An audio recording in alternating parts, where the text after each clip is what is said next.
오늘 이 시간에도 좋으신 주님의 은혜와 평화가 우리들과 함께 하시기를 바랍니다. 오늘은 요나 이야기를 통해서 사명자에 대한 말씀을 좀 나누고자 합니다. 성경에는 훌륭히 사명을 감당한 선지자들이 많이 있습니다. 이사야는 남유다에서 하나님의 말씀을 대언하면서 활동했던 선지자입니다. 그는 당시에 우상 숭배에 물들었던 남유다를 질타했고 아수르와 애굽의 강대국 사이에서 혼란한 국제 정세 속에 있었던 유다에게 너희는 인생을 의지하지 말아라. 그의 호흡은 코에 있나니 새말 가치가 어디 있느냐며 하나님만을 의지하라고 외쳤던 선지자입니다. 예레미야 선지자는 남유다의 멸망을 예언해야 했던 선지자입니다. 바벨론의 공격 앞에서 풍전등화와 같은 남유다의 백성들에게 바벨론에게 항복하는 것이 곧 사는 일이라면서 선포했으니 유대 동족들에게 그는 매국노 취급을 당하고 무시당하고 모욕당해야만 했습니다. 예레미야는 하나님의 말씀을 선포할수록 오히려 동족들에게 치욕과 모욕거리가 되는 것이 너무나 힘이 들었습니다. 그러나 그는 고백하기를 내가 다시는 여호와를 선포하지 아니하며 그의 이름으로 말하지 아니하리라 하면 나의 마음이 불붙는 것 같아서 골수에 사무치니 답답해서 견딜 수가 없다 말을 합니다. 예레미야는 이런 불타는 열정으로 하나님의 말씀을 대언했던 선지자였습니다. 이사야나 예레미야 이외에도 수많은 선지자들이 고난과 고통 가운데도 하나님의 말씀을 대언하기를 주저하지 않았습니다. 이들은 자신의 목숨보다 받은 사명에 집중했고 어떠한 위협이 있다 하더라도 받은 사명을 완수했습니다. 사명자는 어떠해야 하는지를 보여주는 훌륭한 인물들입니다. 그런데 이런 훌륭한 선지자들과는 대조적으로 하나님의 말씀을 선포하지 않고 자기 마음대로 살았던 선지자도 있습니다. 그가 바로 요나입니다. 1절 말씀을 보시면 여호와의 말씀이 아미떼의 아들 요나에게 임하니라 말씀합니다. 하나님의 말씀이 임했다라는 말은 하나님의 말씀을 대언할 대언자로 부르심을 받았다라는 말입니다. 요나는 하나님의 말씀을 선포할 선지자로 부르심을 받았습니다. 그렇기에 그의 사명은 받은 하나님의 말씀을 대언하는 것입니다. 하나님은 요나에게 사명을 주시는데 2절을 보시면 너는 일어나 저 큰 성읍 니느웨로 가서 그것을 향하여 외치라. 그 악독이 내 앞에 상달되었음이니라 말씀합니다. 하나님은 요나에게 일어나 큰 성읍 니느웨로 가서 그들의 죄악으로 인한 하나님의 심판을 선포하라고 하십니다. 이것이 요나에게 주어진 사명입니다. 요나는 그 사명을 잘 감당했을까요? 그렇지 않습니다. 그는 사명을 저버리고 니느웨의 반대쪽인 다시스로 도망을 칩니다.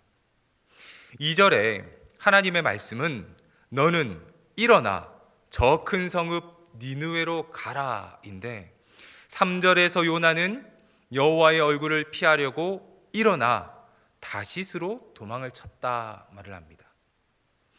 니느웨가 왼쪽에 있다면 다시스는 오른쪽에 있습니다. 쉽게 설명하면 하나님이 요나에게 말씀하시기를 너는 일어나서 왼쪽에 있는 니느웨로 가라 하시는데 그 말을 듣고 요나는 일어나서 오른쪽에 있는 다시스로 간 것입니다. 요나의 이런 행동은 하나님의 말씀을 대놓고 거절하는 것입니다. 절대로 하지 않겠다는 것이죠. 어떻게 이런 사람도 선지자라고 말할 수 있을지 모르겠습니다만 하나님은 요나 같은 사람도 선지자로 불러주셨습니다. 요나는 하나님의 말씀을 거절하고 다시스로 도망치기 위해서 욥바로 내려가는 배를 탔습니다. 그는 사명 감당하기를 거부했습니다. 그러나 하나님은 그를 포기하지 않으십니다. 4절을 보시면 하나님은 요나를 위해서 큰 바람을 내리시고 큰 폭풍을 일으키십니다. 폭풍이 얼마나 셌는지 배가 깨지게 될 정도라고 설명을 합니다. 선장과 선원들은 배를 가볍게 하려고 실은 짐을 바다에 던졌지만 이것으로는 역부족이었습니다. 결국 이 폭풍의 원인이 요나 때문인 것을 알게 되었고 요나를 바다에 던지면서 폭풍이 그치게 되었습니다. 그런데 여러분, 폭풍이 있는 바다에 던져진 요나를 구하기 위해서 하나님이 일하십니다. 17절을 우리 같이 한번 읽어보겠습니다. 17절 말씀입니다.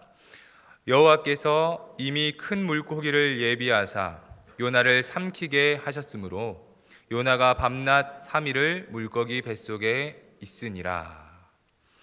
하나님이 이미 큰 물고기를 예비하셨고 요나를 안전하게 지켜주셨습니다. 요나서를 읽으면서 중요한 단어들이 나오는데 그 중에 하나가 바로 이 예비라는 단어입니다. 사명을 거부한 요나를 위해서 하나님은 많은 것을 예비하십니다. 하나님은 큰 바람과 큰 풍랑을 예비하셨고 바다에 빠진 요나를 위해서 큰 물고기를 예비하셨습니다.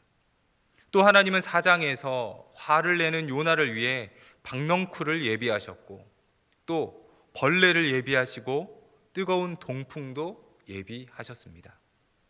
큰 바람, 큰 풍랑, 큰 물고기, 박넝쿨, 벌레, 뜨거운 동풍, 이 모든 것을 하나님은 요나를 위해서 예비하셨습니다. 그리고 결정적으로 하나님은 니느웨 백성들을 위해서 이 요나를 예비하셨습니다. 성도 여러분, 하나님이 이 모든 것을 예비하신 이유가 무엇일까요? 그것은 요나가 사명을 감당하도록 하기 위해서입니다. 하나님은 요나가 사명을 감당할 수 있도록 예비하시고 예비하십니다. 이처럼 하나님은 사명을 주시고 그 사명자를 관망하거나 그냥 내던져 놓지 않으십니다. 그가 사명을 잘 감당할 수 있도록 준비하시고 예비하십니다. 하나님은 사명자를 위해서 큰 풍랑을 예비하시기도 하시고 때로는 큰 물고기를 예비하셔서 구원하시기도 합니다.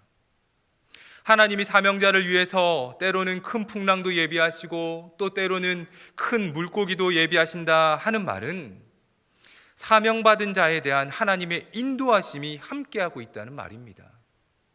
하나님은 사명받은 자가 사명을 감당하기까지 그를 돌보아 주십니다. 그렇기에 사명자는 복된 사람입니다. 성도 여러분, 혹시 하나님께 받은 사명이 있으십니까? 그 사명 감당할 때까지 하나님이 당신과 함께 하실 것입니다. 여러분을 위해서 하나님은 많은 것을 예비해 놓고 계십니다. 사명 주심에 감사하시면서 받은 사명 잘 감당하시기를 바랍니다. 요나는 사명에 실패했습니다. 그는 다시스로 가는 배에 올라타 도망을 칩니다. 여기서 성경 기자는 요나의 모습을 잘 묘사하고 있습니다. 3절을 우리 같이 한번 읽어보도록 하겠습니다.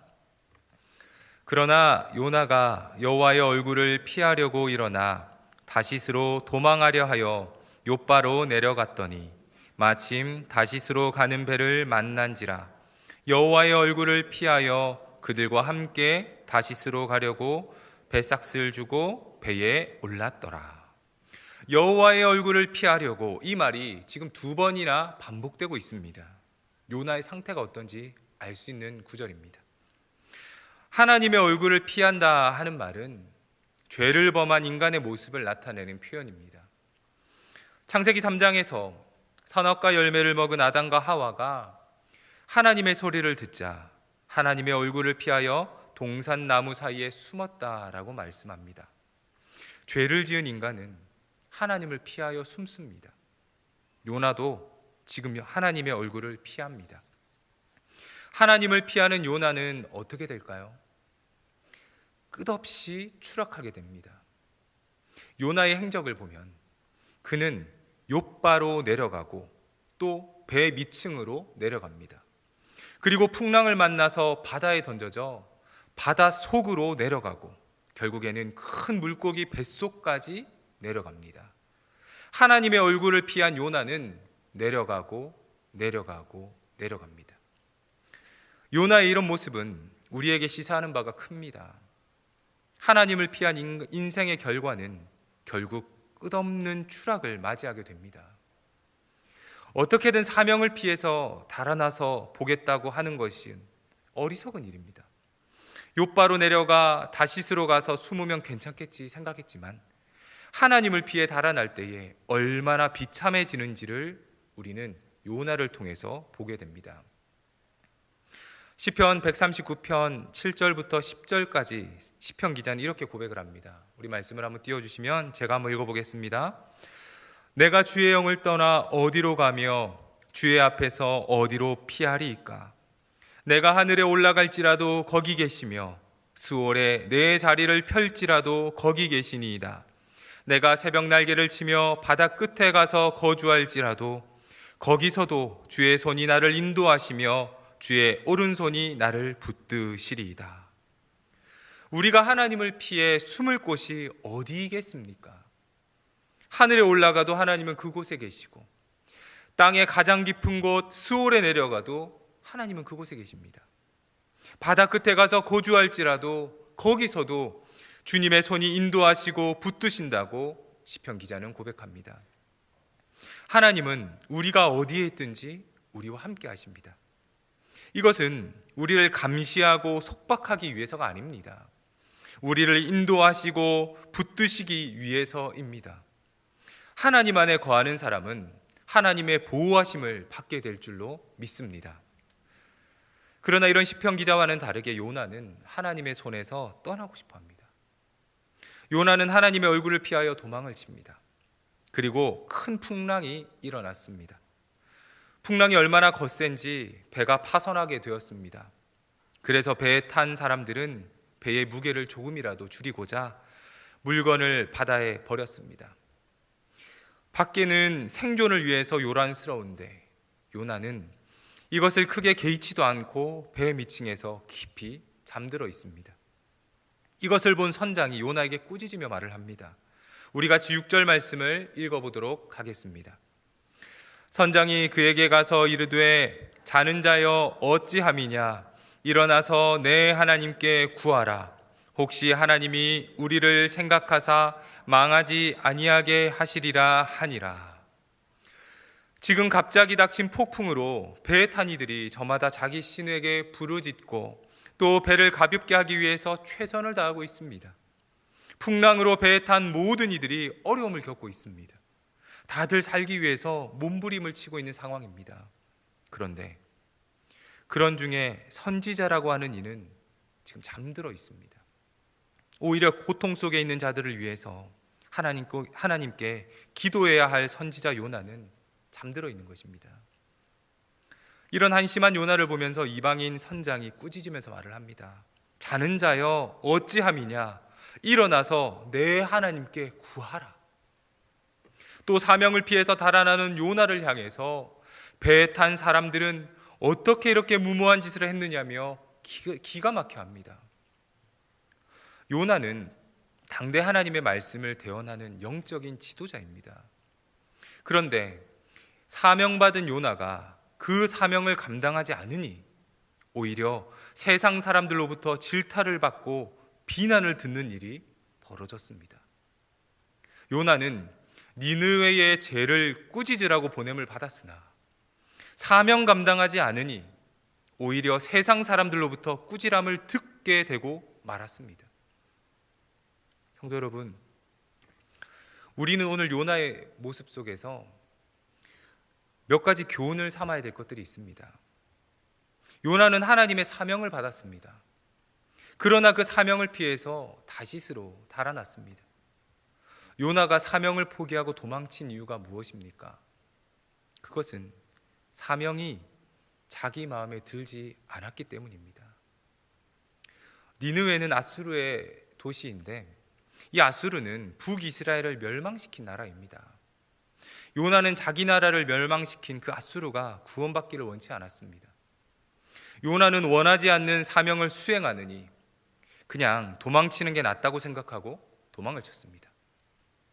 여러분, 사명은 내가 하고 싶은 것을 하는 것이 아닙니다. 사명은 하나님께서 주신 명령입니다. 사명자는 그 하나님의 명령에 순종하는 사람입니다. 요나 개인의 입장에서는 니느웨의 구원이 달갑지 않을 것이라고 해도 하나님께 보냄을 받은 자로서 그는 그 말씀에 순종해야 했습니다. 이것이 사명받은 자의 모습입니다. 하나님은 요나에게 하셨듯이 그 시대마다 주님의 종을 불러서 감당해야 할 구체적인 사명을 주십니다. 하나님은 노아에게 홍수 심판을 대비해서 방주를 짓도록 명령하셨습니다. 또 아브라함에게는 고향과 친척과 아버지의 집을 떠나서 하나님이 지시할 곳으로 가라고 말씀하셨습니다. 모세에게는 애굽에서 고통받고 있는 그 동족들을 구원해내라고 하나님은 말씀하셨습니다. 이뿐 아니라 하나님은 베드로에게 이방인 고넬료의 집으로 가서 그곳 사람들에게 복음을 전하라고 말씀하셨습니다.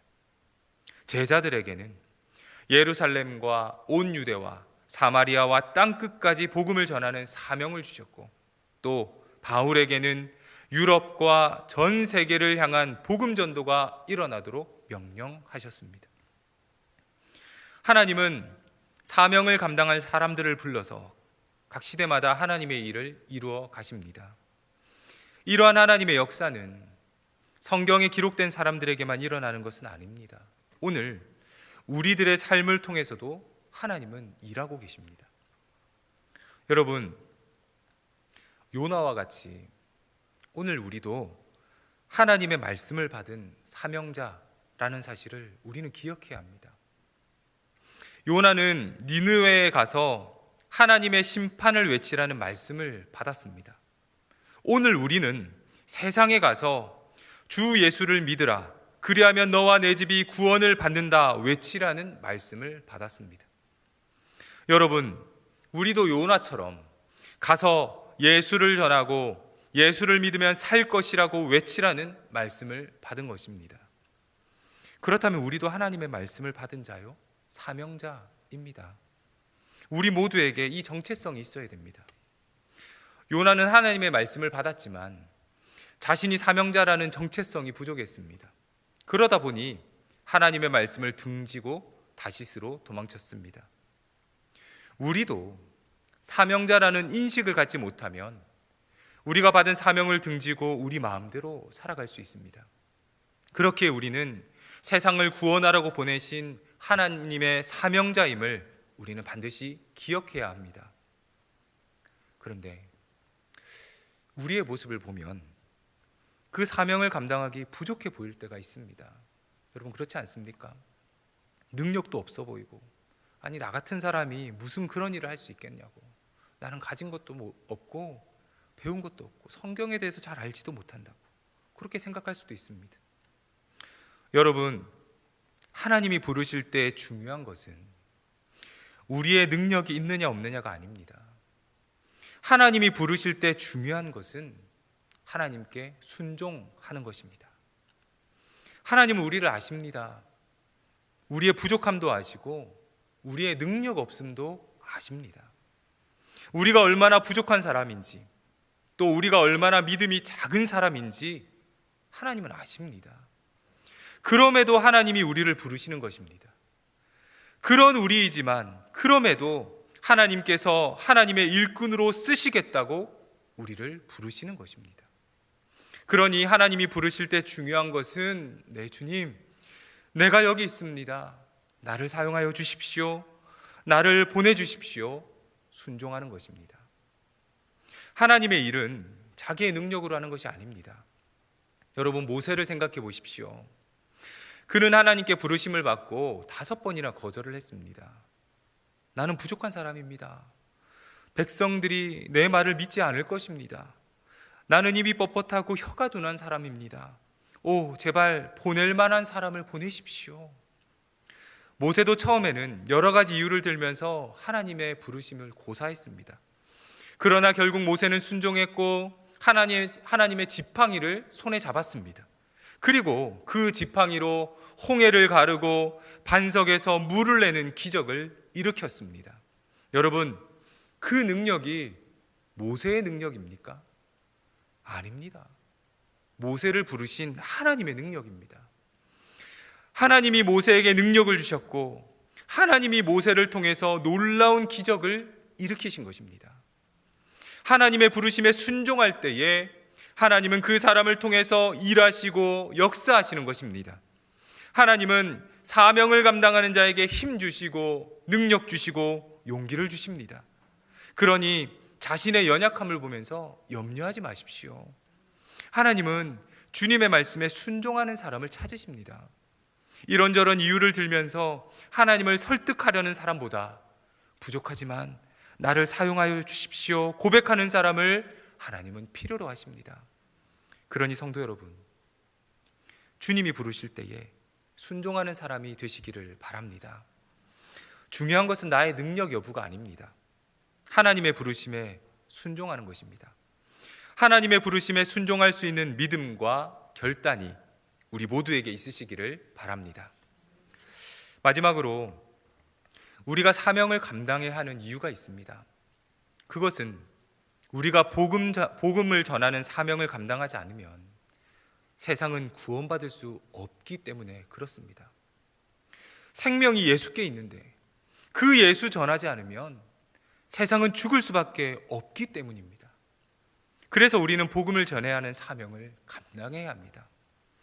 요나가 사명 감당하지 않으니 세상은 풍랑으로 아수라장이 되고 말았습니다. 사람들은 저마다 자기가 믿는 신을 찾으며 그에게 목숨을 구걸합니다. 어떤 이들은 스스로 해결해보고자 짐을 바다에 버려보기도 했습니다. 그러나 풍랑의 문제는 해결되지 않았습니다. 그런데 이런 상황에서 정작 기도해야 하는 사람은 잠이 들어 있습니다. 세상은 험한 풍랑을 해결할 힘이 없습니다. 세상은 자신을 구해달라고 살려달라고 소리치고 있습니다. 하나님을 믿는 이들이 잠들어 있을 때 세상은 죽음의 고통 가운데 빠질 수밖에 없습니다. 오죽하면 이방인 선장이 하나님의 선지자인 요나에게 꾸짖으면서 이런 말을 다 하겠습니까? 자는 자여 어찌함이냐? 일어나서 내 하나님께 구하라. 자는 자여 어찌함이냐? 일어나서 내 하나님께 구하라. 하나님의 사명을 받은 자여, 세상은 이렇게 혼란스럽고 고통스러운데 어찌하여 잠이 들어 있는가? 일어나서 우리를 위하여 하나님께 기도하라. 하나님의 사람들이 복음 사명 감당하지 않고 영적으로 잠들어 있다면 세상 어찌 될까요?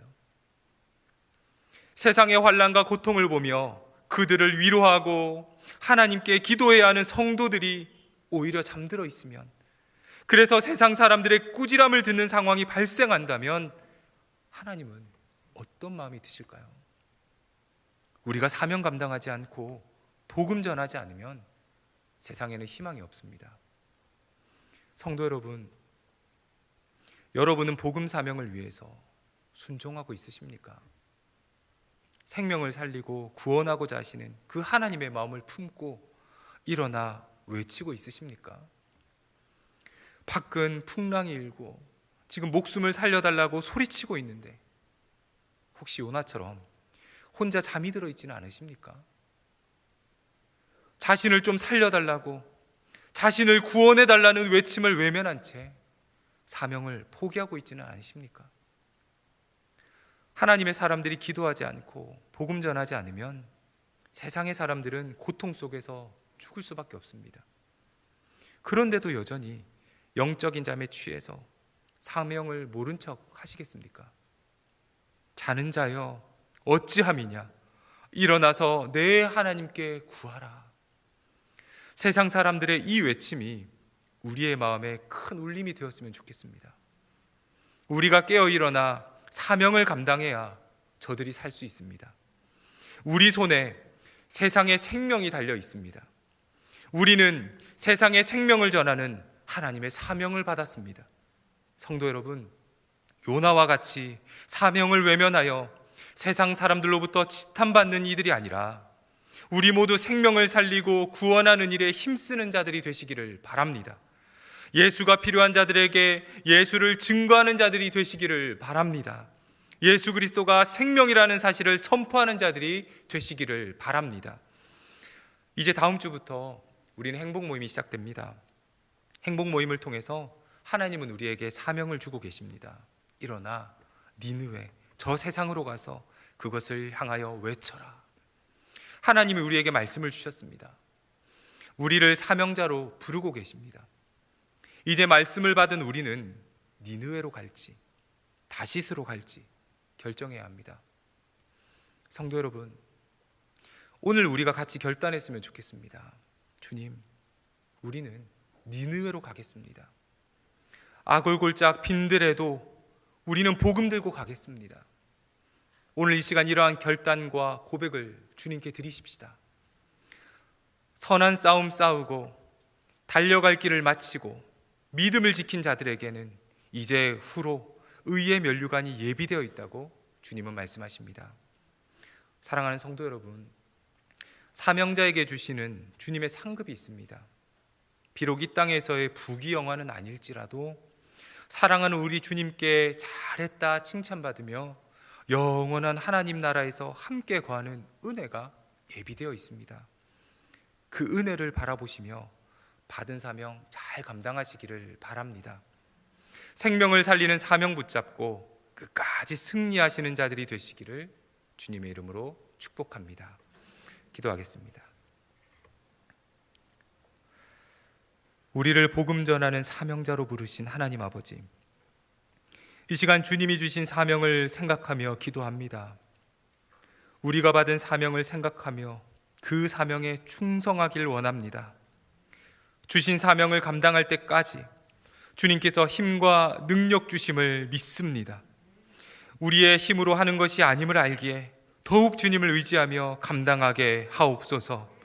복음이 필요한 사람들, 구원을 바라는 이들에게 예수 그리스도를 증거하여 생명의 소식을 전하게 하시고 세상을 살리고 구원하는 일에 우리의 마음을 쏟게 하여 주옵소서.